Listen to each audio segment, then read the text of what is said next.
Okay. How are you doing? This episode 1. How are you doing, good sir? Oh, Captain, my Captain. Walt Whitman. Was that Walt Whitman? That's what he said, yeah. For Abraham Lincoln. You know, so Walt Whitman wrote it for Lincoln, supposedly. Yeah, for Lincoln, yeah. For Lincoln. And then, you know what happened to Big Abe, huh? Wait, could that have been foreshadowing?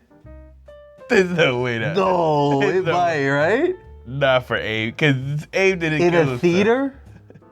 Hey, you see? Now you're going to have to let me think. All right, okay, we're getting off topic. So, this is episode 1 of the movie review series. Indeed, sir. Name indeed. pending. You know, this is it's our first time filming a good video.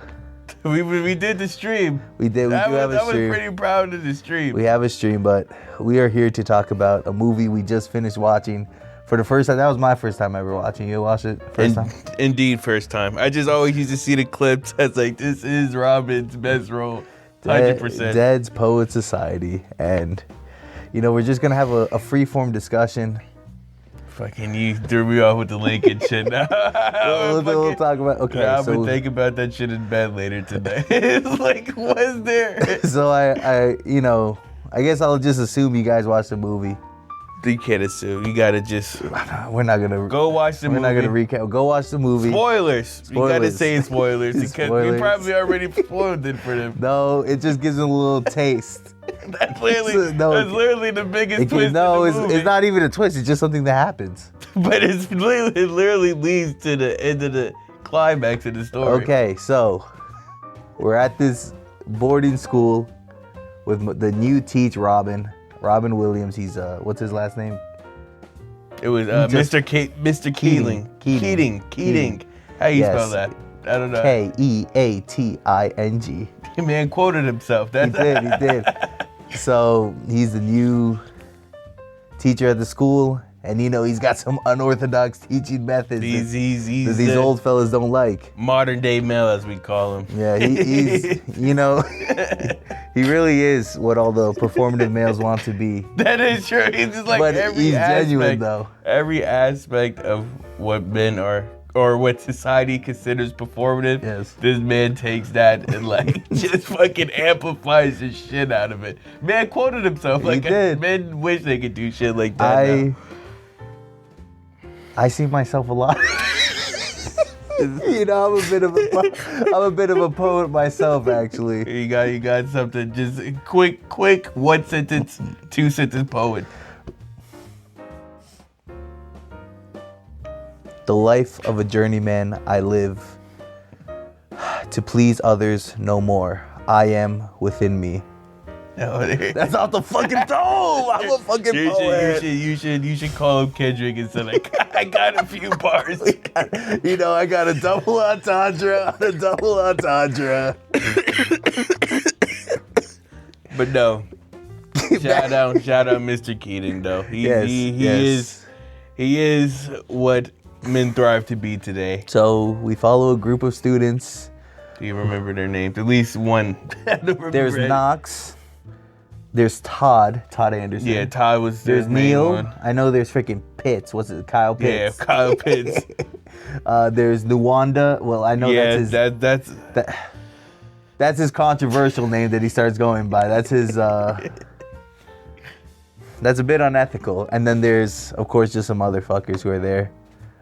You know, guys who are messing with the radio and stuff. And all of them go to Mr. Keating's class, and they are so inspired by him. And they learn that he was a part of like a club at school Secret when he society. went there called Dead Poets Society, where they would go into a cave and they would read poetry, you know, make love to the poems, as it were. Man, Mr. Keating, when they found out in a yearbook, he instantly got flashbacks. He's like, oh yeah, please. He said it. He's like, please don't let this leak. He's like, I can't let anyone know that I was this performative in high school. Like, how many high schoolers you know are out there reading poems? It's like, bro got most likely to succeed. And all that, he was like, please don't. I can't let my girl know it. I mean, I was part of the Dead Poet Society in high school because I couldn't shoot a 3-pointer. That's what it really was. I couldn't play football. It's like I couldn't do anything. But no, so they start this club and they start to find themselves. Carpe diem, seize a day, right? Yes. They want to seize every opportunity because they've been put on this rigid path for like their whole life. Like, this is what you have to do. Patriarch shit. Yep, you're going to succeed in this way, by their families, by their mentors, by everyone. And Mr. Keating is really the first one who inspires them to look within themselves and see what they want and go after it, go after their dreams, as it were. Yes. I would say, like I said, this is a very good coming of age movie in the perspective of men also being affected by the patriarch system itself. In terms of like, you're gonna go to this fucking exclusive ass school, all man school. Yes. Go here. You're gonna go to fucking Harvard. Then you're gonna go to doctor school. And then you're gonna be successful. You're gonna fucking be successful, be rich, and live happy ever after, bro. And meanwhile, it's like, I'm 17. I can't even picture the next 3 years, and you're telling me. Yeah, it's like you got the next 10 years of my life playing ahead of me. Are you telling me it's that? Like I can't just sit down, write some poetry? It's not even like bros being adolescent. It's not like yes, they're partying and all that. Of course, know, at that time. You know how boys be. Boys will be boys. In terms of coming to age movies, they're nowhere on the spectrum of like partying and shit like that. They're like, of course, they're adolescent in their environment, but their adolescence isn't nowhere on that scale of like being anarchist. I'm sure we all fall into the trap of this is what others expect of me, and then you end up getting lost in that. And something you gotta learn is that at the end of the day, it is your life. That was like real powerful thing at the beginning of the movie. It was like, look at these pictures of all the other students. They're all dead right now. This is going to be you. Life is a play. What is your one verse that you're going to contribute it? What is that going to be? And I was like, wow. And like I said, to being such a rigid system, it's like those fuckers, shit, they couldn't breathe. It's like I can't even goof off with my guys. That's what I'm saying, bro. Like, you see all the old fuckers in the movie with the suits and shit. It's like, these old fuckers, they don't give a shit. They don't give a fuck about their fucking position at the school. Because they also grew up in the rigid system, right? They conform to the patriarch system itself. That's when the principal was like, he said, all you need to fucking do to the students is teach them discipline and teach them that the system works. It's like, we got the curriculum down patent from years of doing the same shit. Don't change it up. But it's like, my guy Robin wants to take him out to kick a ball. Have some fun, enjoy life. Yell in the fucking courtyard. Rip the fucking introduction out of a fucking... You see when bro at the end was like, he's like, can you turn to page 21 of the introduction? We don't have it. It's like, sorry, it was a beautiful moment. It was really symbolic. Like, we ripped out the introduction. We skipped around. And that's the most important thing. And that was my take on being a performative male, is like, I don't mind the performative male shit, but as long as you could still come up with your own thoughts. Because it's like, yes, you're doing it because of everybody else. But at the end, you could articulate what you really felt from the book, even if it's shit. It's like, it still works. Because most performative males, I feel like they read the introduction, they read the back page, and they probably read a few chapters. It's like, I understand the book. I got it. But it's like, in order to become something, you kind of do. You gotta do it. You do have to pretend to be like that. You do gotta do it. You do gotta do it. Like, how do you go to sleep? You pretend to sleep, right? That's why I said I can't knock people for wanting to be that. Yeah, aspire to be something, but it's like, you have to make sure you're doing it because you want it, right? Truly, not just like, I read poetry just because to get somebody to like me. Get some attention. Get some attention, and it's like, that's not gonna work. It would be nice at the dinner parties. You rip out a Walt Whitman quote. I would just start quoting myself. It's like, he's like, where's that from, Don? Don said it himself. But back to the story. Yes. We got these characters. I guess we focus on Neil first, right? So Neil has his dad who puts all this pressure on him to be great because his dad didn't have the same opportunities, right?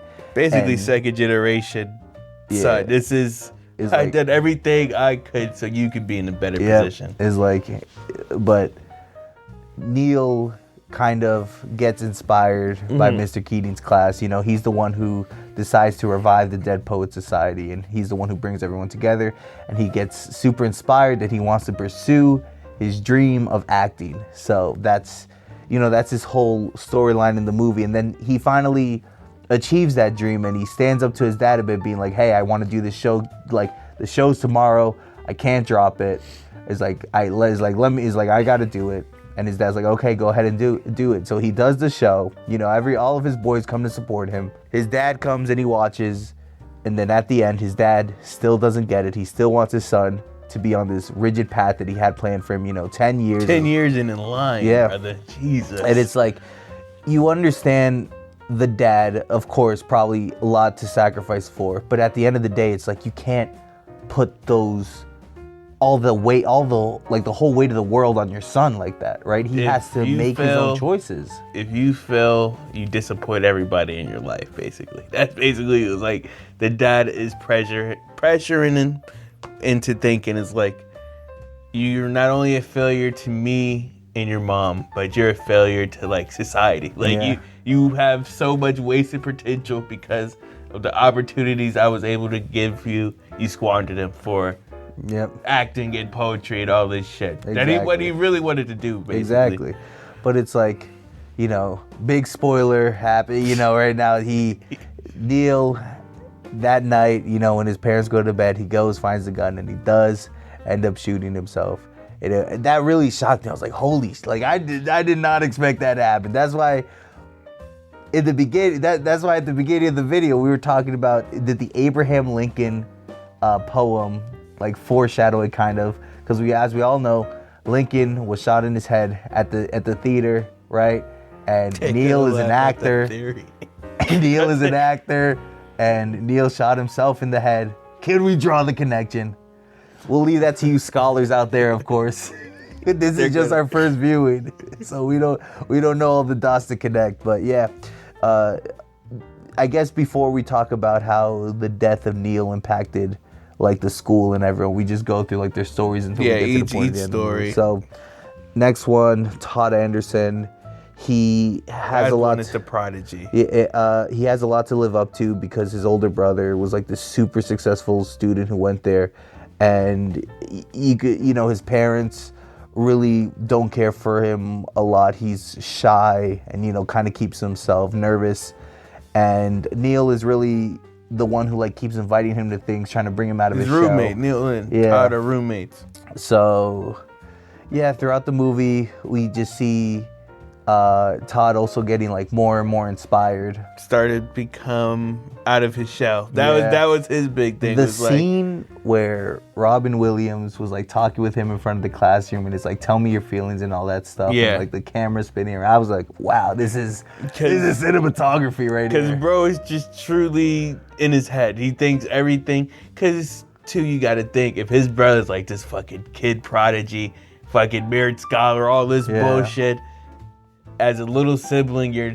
never gonna live up to that. How do I live up to this? This is insanity. And that leads right to his parents not caring for him. His brother always got all the attention, so his parents are like, at least we got one in the basket. And that leads to him having an inferiority complex. Yes, he feels like everything that he feels is not worth sharing, and it's him throughout the movie try to figure out his own sense of expressing himself. But of course, you shouldn't live for other people. You gotta live and for that's yourself. the hard part, because it's like everybody's pressuring him to say something. Yeah. But he also has to figure out how to express himself by himself. Yeah, that's the thing. When you have everyone around you for so long, like he's like, comparing you and shit, it's kind of hard to like break through that. But, you know, through the Dead Poet Society, we're reading some poems. We're cracking jokes with my guys. I'm smoking the pipe Like now. I said, boys just hanging out. That's true. Like I said, just coming to age. The whole movie's truly just about connection with each other. It's coming to age high school. Yep. Movie. Well done. Well, like I said, it's like you can tell whoever wrote that shit was actually a writer, bro. But other character, Knox. You know, Knox, he goes to like, I forgot why he went to like that house for dinner. I guess just like to make connections and stuff, right? Yeah, it was just. And then he meets like this girl there. And you know, she's already taken. And my guy Knox is very smitten with her. You know, he likes her for true. He feels his love at first sight. Love at first sight. He's like, this is the most beautiful, angelic woman I've ever seen. And that's the storyline. That's like his path through the movie, path. Right? Because, oh, dude, I guess like each path kind of represents like a different type of poetry. Yeah. Right? Like his path is like the romantic. Mm-hmm. Right? And like Neil's is like self-reflection. And then Todd is like kind of coming to terms of like expressing yourself. You could say Todd is also like self-expression. That's why like I guess they could all lean into each other. That's the thing. Yeah, but Knox, you know, is hopeless romantic. This girl he likes is with another guy, and you know we see him throughout the movie just talking about they her live being in completely different worlds. Exactly. She goes to like a normal high school and stuff, and he's like all on this preppy shit. She's dating a football star, and almost like Romeo and Juliet, huh? Maybe. Almost. I'll get, you know, you gave me the Lincoln one. I'll give you Romeo and Juliet if you want. You know, I'll give you Romeo and Juliet. I'd take that one. Yeah, I'd take that one. Then one part of the movie, he decides to finally call her, and she ends up inviting him to this party at her house.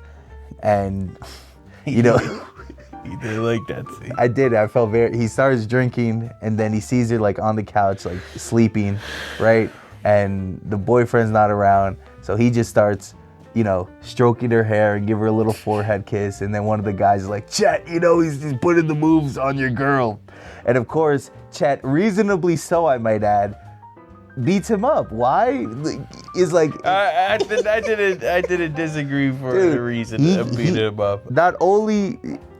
She was unconscious. That if your girlfriend was unconscious and some guy just started smacking, you had to beat him up. You have to. And then of course, you know, Chris, she's like, stop! No, don't beat him up. And my guy Knox, you know, deserved, of course, hopeless romantic and whatnot. But later, he ends up going to her school and seeing her and reading one of the poems he wrote for her and try to give her flowers. And of course, she was embarrassed. But later she comes, visits him at his school, be like, oh, you embarrassed me. And he's like, oh, why don't you come watch my guy Neil in the play with me? And if you don't like it, you know, we don't got to date and everything. And I'm just thinking, poor Chet is like, you're probably the only one. She is unfaithful. Why is it bad to feel? Here's the thing. We saw nothing of Chet being a horrible boyfriend or a horrible person. He was just a jock. Is that bad? He just played football. Fucking high schoolers, rap. But like, that's... It's not like they're married with 3 kids. But okay, but you can still feel bad for someone essentially being cheated on. This guy Knox, man. He's like, he's got the honey from his tongue, as they were saying. You know, he's got the golden lips. But yeah, they go to the play and then they end up liking each other and whatnot. And yeah, that's Knox's whole story. He ends up getting the girl, and yeah, good for him. I mean, I wish my guy Chet got like a little bit more respect, but. And who else do we got? I forgot his name, but he starts going by Nuwanda.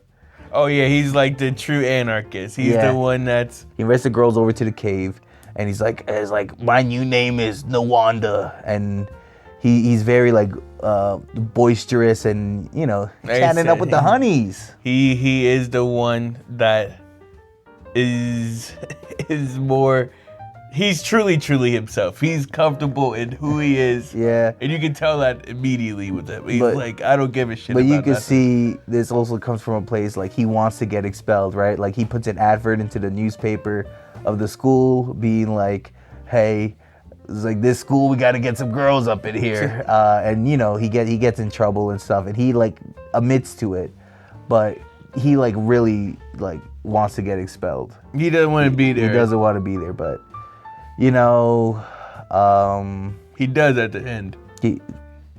Oh yeah, was he the one expelled at the end? He was the one. I guess he was the. Because you know he was the true loyalist to the cause, to the society, in terms of like I might be a little reckless, but if the society's going down, I'm going down with it, and truly lived by that. Yeah, but I guess, and then there's other characters that I guess really don't have that much. Yeah, it's side characters that have their like quick jokes. Goofy guys with the radios, you know.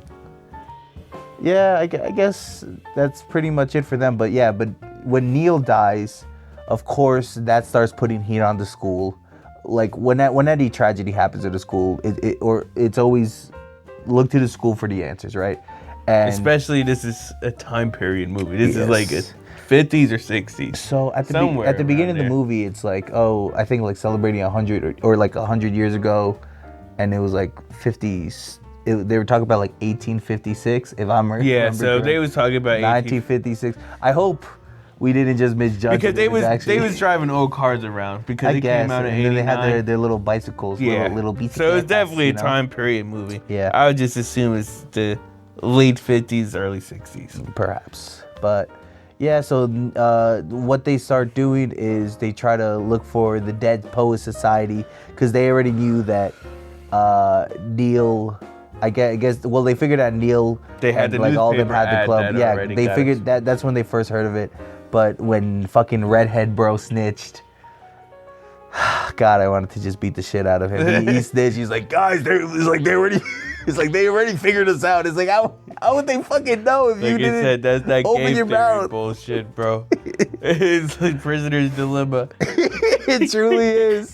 Bro just immediately, but like I said though, that's why I like the game theory shit, because you can always tell who's gonna snitch on you. Yeah. That's why you can't. It's like criminals. It's like you can't be mad, bro snitched on you. It's like look at his stature, bro. And he has like less than 20 lines. He's not one of the main guys. But he's off rip. His shit was he was over Poindexter. Like he was worried about is there a test after every fucking class? He's drawing lines with the ruler and shit. He's just a Poindexter. It is like, brother, you snitched just for the fact that you wanted to follow the rules. Yeah, Not even that we've put all the blame on Mr. Keating when Mr. Keating, all he did was tell the students to follow their dreams. But you know, at the end of the movie, everyone, unfortunately, they're like, you either get expelled or you say this version of the story, we put all the blame on Keating, and you know he gets fired.